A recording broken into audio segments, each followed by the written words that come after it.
এই তুই আজকে ওই ভ্যান গাড়িতে করে আমার বাসার সামনে ময়লা আবর্জনা নিয়ে আইছস? আরে তুমি মুখে কেন বকবক করছো? ওর যে সকল জিনিসপত্র আছে না সব ভেঙে চুরে গুড়িয়ে দাও, তাহলে ও আর কখনো ভ্যান নিয়েও বের হতে পারবে না আর আমাদের বাসার সামনে আসতে পারবে না। সবকিছু ভেঙে ফেলাও, চলো। সেটাই করতেছি।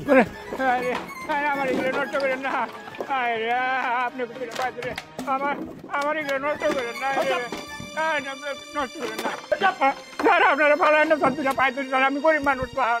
তুই কি ভাবতোস তোর এত সহজেই ছেড়ে দেবো? তোর মজা বুঝাইতেছি, চল চল।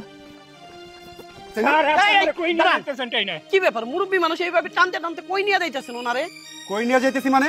আমার যেখানে ইচ্ছা আমি সেইখানে নিয়ে যাইতেছি। আপনার সমস্যা কি? আরে এটা কি কথা বলেন? ওনারে তো আমরা চিনি, উনি মুরব্বী অসহায় মানুষ, প্রতিদিন আমাকে মহল্লায় এই ভাঙ্গারি মাল কেনা বেচা করে। ভাঙ্গারি মাল কেনা বেচা করে তাদের তো সমস্যা নাই, সমস্যা হইতেছে এই ভাঙ্গারি মাল নিয়ে দুর্গন্ধ নিয়ে আমার বাসার সামনে যায়। আরে ভাই এটা আপনি কেমন কথা বলেন? উনি তো একটা ব্যবসা করে। এই ভাই আপনি এত কথা বলেন না তো, আমার কাজ আমার করতে দেন। এই সামনে দিকে ঘটনাটা কি? আইতেছি, চল আমার সাথে। এই মুরব্বি আপনারা কইলে যাইতেছেন, কি অপরাধ করছে? কি অপরাধ করছে এত ভাঙ্গা চুরে আপনার তো বলার কোনো সময় নাই। আর যেখানে যাইতেছে অন্তত আপনার শ্বশুর বাড়ি তো যাইতেছি না, এতটুকু নিশ্চিন্ত থাকেন। এটা আপনি কেমন কথা বলেন? একজন বাবার বয়সের লোক আপনারা গলায় গামছা দিয়ে টানতে টানতে লয়ে যাইতেছেন, আমরা জিজ্ঞাসা করতে পারি না যে কি অপরাধ করছে?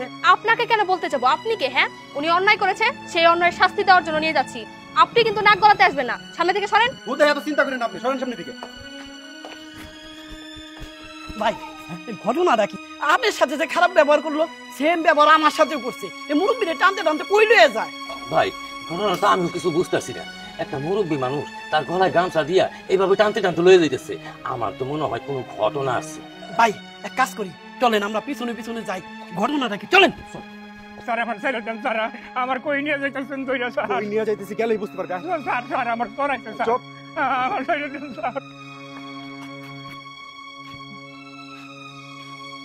স্যার আমি গরিব মানুষ স্যার, আমার ছেড়ে দেন স্যার, আমার কই নিয়ে যাইতেছেন স্যার। কই নিয়ে যাইতেছি গেলেই বুঝবে। স্যার স্যার আমার করাইছে স্যার, আমার ছেড়ে দেন স্যার। স্যার আপনারা দেখি আমার বাড়িতেই আমার নিয়ে আসলেন। হ্যাঁ, আমরা আপনাকে আপনার বাড়িতে নিয়ে আসছি। আপনি কি ভাবছিলেন আমরা আপনাকে মারার জন্য কোথাও নিয়ে যাইতেছি? না, এটা আপনার ভুল ধারণা। আসলে ঘটনা হয়েছে কি, আপনি এই বয়সে এত কষ্ট করতেছেন, এত পরিশ্রম করতেছেন। আমি একটা জিনিস খেয়াল করি, প্রায় রোদ নাই বৃষ্টি নাই, কত কিছু উপেক্ষা করে আপনি আপনার কাজ চালায় যান। এমনকি আপনি অসুস্থ হয়ে পড়ে থাকলেও আপনি সেই কাজ কখনো বন্ধ করেন না, আপনি কাজ করতেই থাকেন। কিন্তু আপনাকে সাহায্য করার মতো কেউই নাই। আপনার এই বয়সে তো পরিবার পরিজন নাতি নাতকুন নিয়ে আনন্দে সুখে থাকার কথা, কিন্তু আমি আপনার সম্পর্কে খোঁজ নিয়ে দেখছি আপনার পরিবারে কেউই নাই। তাই আমরা সিদ্ধান্ত নিয়েছি আজকে থেকে, এই মুহূর্ত থেকে আমরা আপনার দায়িত্ব নিব। আমি আসলে আপনার সাথে যা করেছি সেটা ইচ্ছাকৃতভাবেই করেছি। এতে করে যদি আপনার মনে আপনি কষ্ট পেয়ে থাকেন, নিজের সন্তান মনে করে আপনি আমাকে ক্ষমা করে দেবেন চাচা। হ্যাঁ চাচা, আমরা হাজব্যান্ড ওয়াইফ দুইজনে মিলে অনেকদিন যাবত প্ল্যান করছিলাম, এর জন্য আসলে এত প্ল্যান করে আপনাকে সাহায্য করার জন্য গামছা টেনে এখানে নিয়ে আসলাম। আপনি প্লিজ কিছু মনে করবেন না, আমি আগে আপনার কাছে মাপ চেয়ে নিচ্ছি, আমরা আসলে ইচ্ছা করে করতে চাইনি। তলিমা টাকাগুলো দাও তো।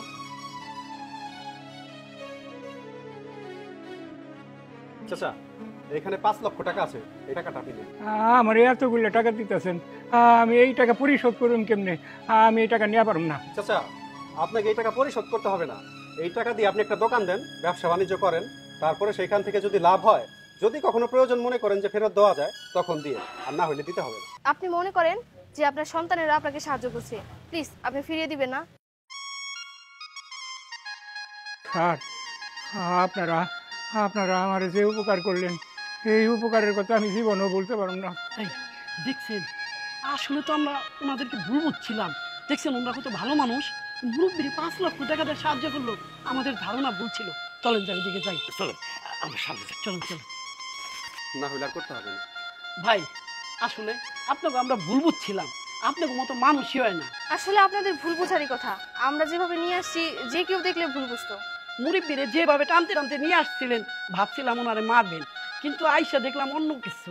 ওনারে এতগুলি টাকা দিয়ে সাহায্য করলেন, আমরা তো অবাক হয়ে গেছি। আপনাদের অনেক অনেক ধন্যবাদ।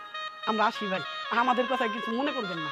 ঠিক আছে চাচা, আমরা তাহলে এবার যাই। আচ্ছা ঠিক আছে, আসসালামু আলাইকুম। ওয়ালাইকুম আসসালাম, চলো।